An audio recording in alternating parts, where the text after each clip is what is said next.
Welcome to the Windows Computer and Technology channel, and this is the second Tuesday of the month of March 2026.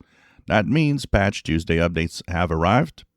If you're on Windows 10, that Patch Tuesday will bring you an update which is KB5078885 and will bring your Windows 10 Extended Patch Security Update version to 19045.7058.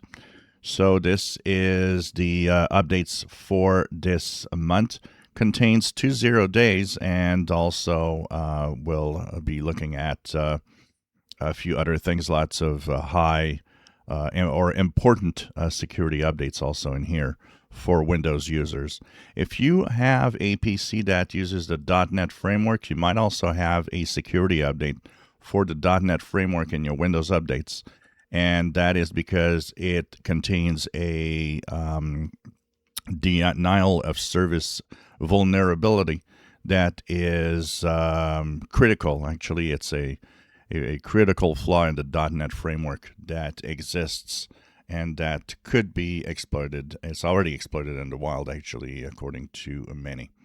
So do check out your updates. Make sure that you have your Windows 10 extended updates installed for March of 2026 to stay safe.